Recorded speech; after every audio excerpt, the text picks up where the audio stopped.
Everyone, welcome back to our channel the concept syllabus. तो आज के इस वीडियो में हम लोग पढ़ने वाले हैं अबाउट काइनेटिक एनर्जी। हमें पता है कि एनर्जी हमने लास्ट वीडियो में पढ़ लिया था। हमने लास्ट वीडियो में क्या पढ़ा था? अबाउट एनर्जी, है ना। अभी आज के इस वीडियो में हम लोग क्या पढ़ेंगे कि एनर्जी कितने टाइप्स के होते हैं।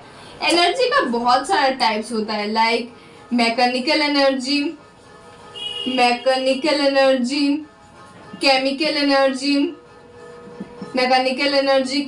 Energy, thermal energy.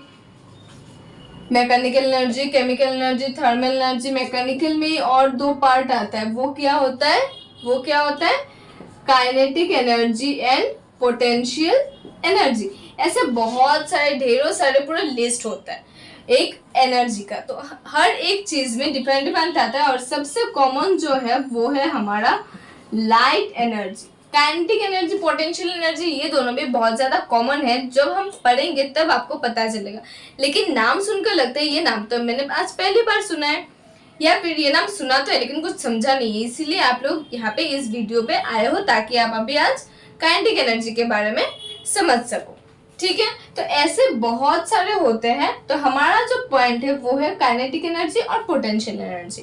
Class 9th में हम लोग क्या पढ़ेंगे? About only kinetic energy and potential energy. और वो जो काइनेटिक एनर्जी, पोटेंशियल एनर्जी आता है उसका वो किसके अंडर आता है? Under mechanical energy. तो एनर्जी में बहुत सारे सब टॉपिक्स है, उसमें भी मैकेनिकल एनर्जी जो एक टॉपिक है उसके अंदर आता है हमारा kinetic energy and potential energy. तो आज हम लोग पढ़ेंगे अबाउट काइनेटिक एनर्जी और नेक्स्ट वीडियो में we will study about potential energy.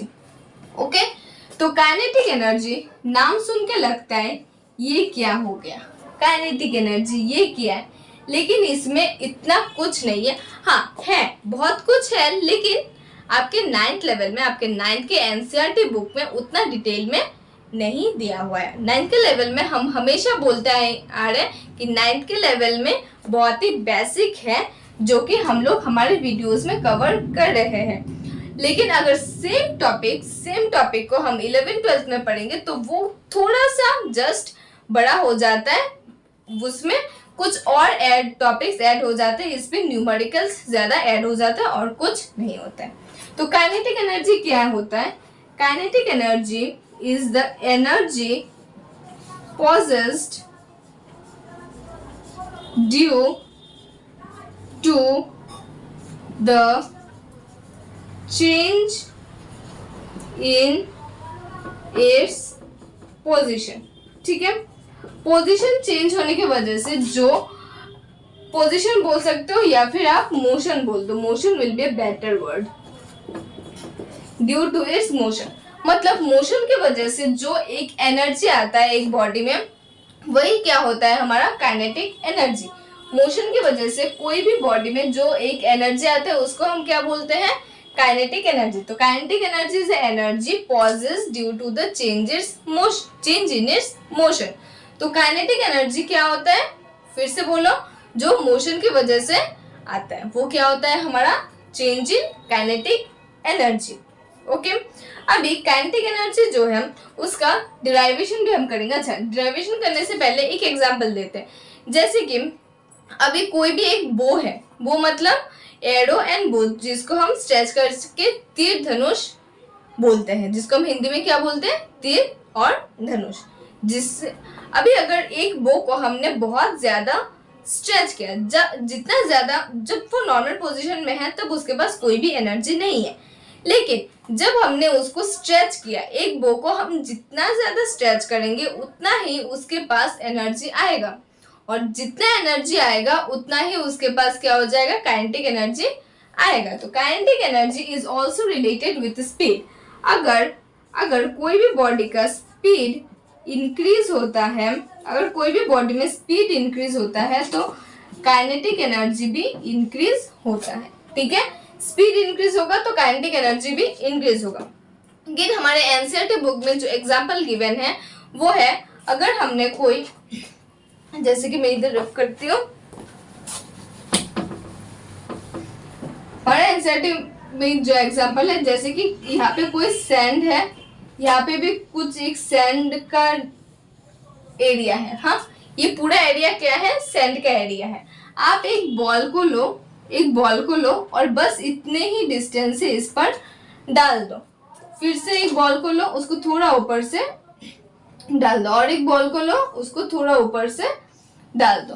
ठीक है, तीनों क्या है, सैंड का एरिया है। एक बार इतने डिस्टेंस से डाला, फिर 1 मीटर पकड़ लो, फिर समझ लो 2 मीटर डिस्टेंस से आपने इस बॉल को इस सैंड के ऊपर डाल दिया या फिर थ्रो कर दिया। तब क्या होगा, जब इसको बस इतने ही डिस्टेंस से करोगे तो इसके अंदर जो डिप्रेशन बनेगा वो सिर्फ इतने का ही आएगा। मतलब छोटा सा एक एरिया दब जाएगा नीचे।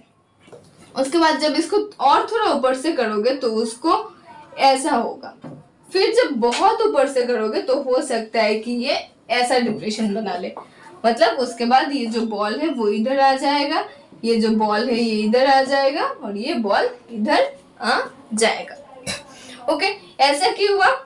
क्योंकि जब हम किसी चीज को बहुत सामने से फेंकते तो उसमें हम लोग फोर्स कम दे रहे हैं, या फिर बोल सकते हो इसके अंदर स्पीड कम है।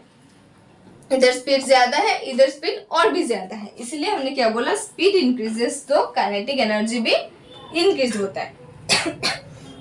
If speed increases then kinetic energy increases। अभी काइनेटिक एनर्जी का जो फॉर्मूला है उसको हम डिराइव करेंगे। ओके,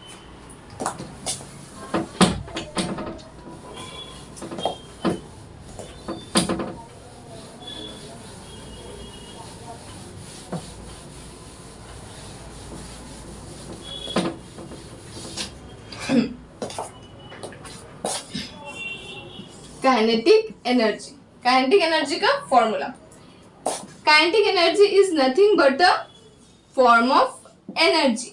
और हमने हमारे लास्ट वीडियो में पढ़ा था एनर्जी और वर्क डन सेम होता है, मतलब एनर्जी और वर्क डन में ज्यादा कुछ डिफरेंस नहीं है। तो अगर energy equals to work done, तो वर्क का फॉर्मूला हमें क्या पता है, फोर्स इनटू डिस्प्लेसमेंट। हम पढ़ के आए ना, work done equal to force into displacement.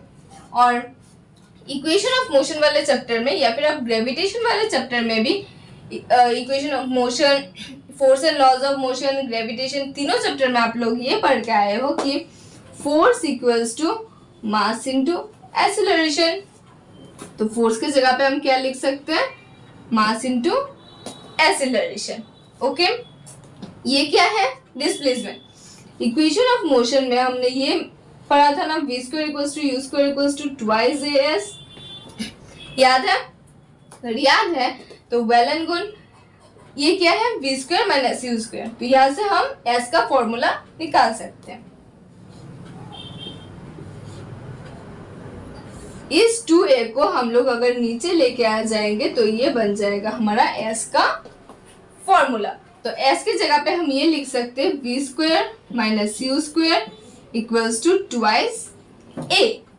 अभी ऊपर भी है नीचे भी a है, तो इन दोनों को हम कट कर सकते हैं। अभी काइनेटिक एनर्जी जब भी हम देते हैं किसी भी बॉडी में, हम जब एनर्जी देते हैं तो सबसे स्टार्टिंग पॉइंट में वो बॉडी कहाँ पे होता है, रेस्ट में होता है। तो ये जो इनिशियल वेलोसिटी है, इनिशियल वेलोसिटी को अगर हमने 0 पकड़ लिया है तो ये क्या हो जाएगा, मास, एक्सीलरेशन तो कट गया, v स्क्वायर माइनस 0/2 हो जाएगा ना। अभी इसी को बस अच्छे से लिखना है, 1/2 इसको मैंने अलग से लिख दिया इंटू mv स्क्वायर। ये हो गया हमारा किसका फॉर्मूला फॉर काइनेटिक एनर्जी। इसमें हमने क्या सीख लिया, derivations for kinetic energy. Kinetic energy को डिराइव कैसे करते हैं, काइनेटिक एनर्जी हमें क्या पता है, एक एनर्जी है और एनर्जी और वर्क डन हमारा सेम होता है। वर्क डन क्या है, force into displacement. Force into displacement में force is mass into acceleration, displacement is v square minus u square by twice है। उसके बाद a कैंसिल आउट हो गया और स्टार्टिंग में हमेशा हमारा वेलोसिटी 0 रहता है, इसलिए इनिशियल वेलोसिटी 0। उसके बाद इसी को बस अच्छे से हमने लिख लिया और इसमें कुछ भी एक्स्ट्रा नहीं है। ओके, तो काइनेटिक एनर्जी के बारे में इतना ही था। ये बहुत ही शॉर्ट वीडियो था। अगर आपको काइनेटिक एनर्जी वाला वीडियो अच्छा लगा तो do like, share and subscribe. Share करना बिल्कुल ना भूलिएगा। Okay, thank you for watching.